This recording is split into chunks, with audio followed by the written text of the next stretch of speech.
Welcome to Collecting Chaos. It's Wednesday. It's time for the Eternal Mylite project.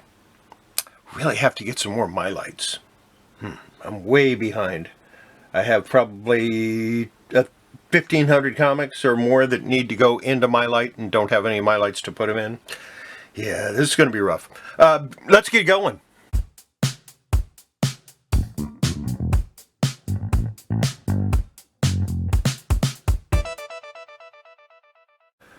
Alright, we got some Vertigo goodness for you today. Destiny, A Chronicle of Deaths Foretold, number 2. This was a 3-issue miniseries. Unfortunately, I no longer have issues 1 and 3. This is from 1997. Definitely worth a read if you can pick up all 3 of them, as I have read it before. Dead Enders, No Past, No Future. On that last one, I can't tell you what it's about because, yes, I read it before in 1997, a couple years later. This is from March of 2000, Volume 1, or number 1, Dead Enders, No Past, No Future. Have not read this. I was going to wait until it got to like issue 10 or however many they were going to have. And I never got anything past number 1. On to the regular DC Comics. Here's a DC 1,000,000 80-page giant. I was so obsessed with the 1 million line, the DC 1,000,000 line of comics, that I didn't read more than 2. So I've never read this. It came out in August of '99, or at least that's the cover date.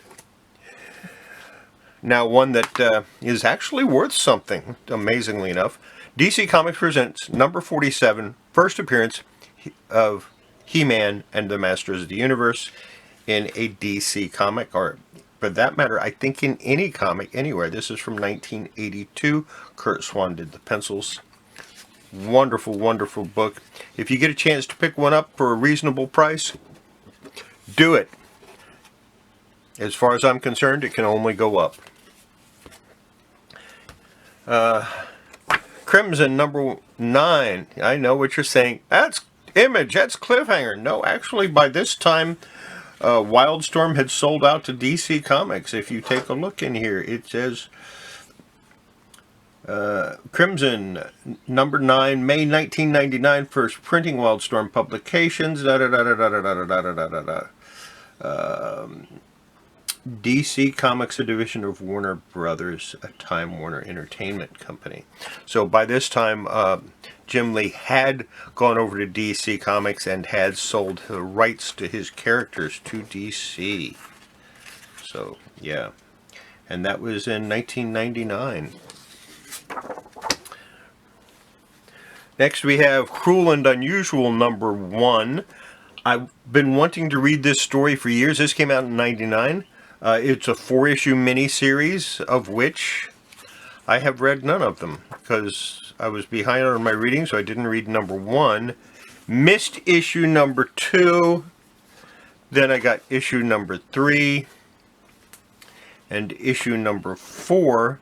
But what good did that do me without the second one? So one day I'll get the second one, and then I'll finally be able to read this story after 22 years.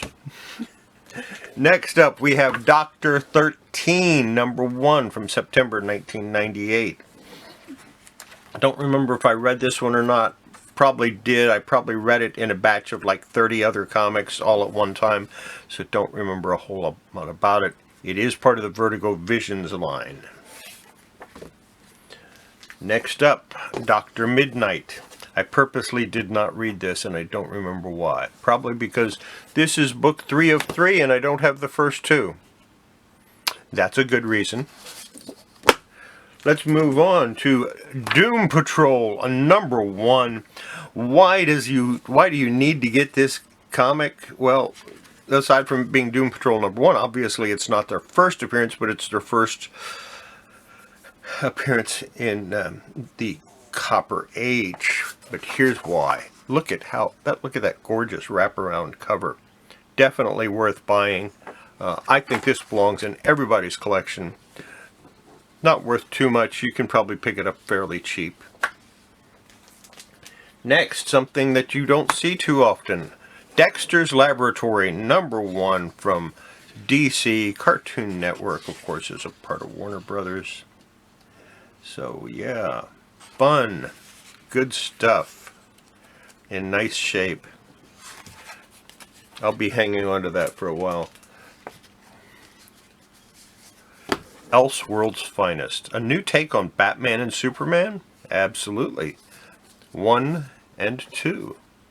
I'm going to put this on my to-read list as I know I haven't read them yet.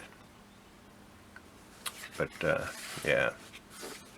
I like the costume changes. It's just kind of different. It's kind of neat.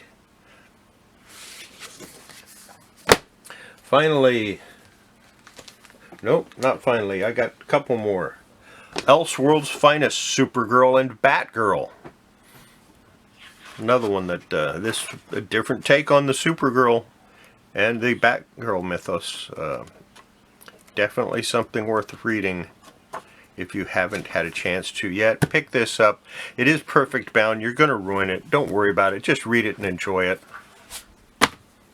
Shouldn't be that expensive. Finally,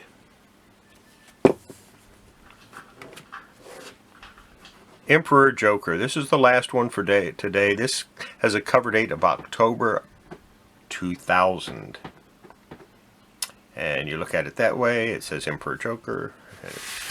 That way, Mixes Pitalik, Joker, Harley Quinn. It's got everything. It's worth picking up just because of the cover alone.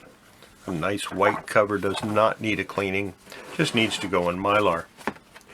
And that's going to be it for today. Quick video. Hope you enjoyed it. Hope you saw a couple of comics you've never seen or never read, and hope that maybe you'll pick some of them up and give them a read. Who knows, you might like them.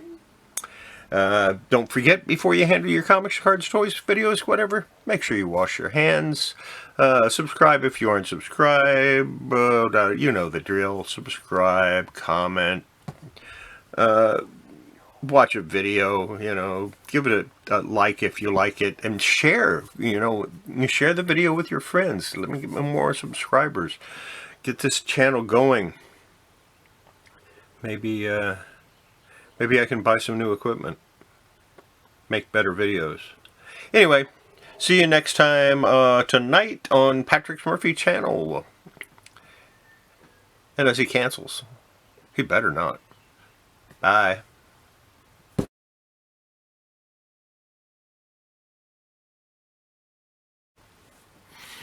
As a little addendum, sometime within the next 7 days, I'm going to have a pop-up claim sale. I don't know when, I don't know what time or anything else. I'm going to get the comics together and decide to do it, and we'll see you then.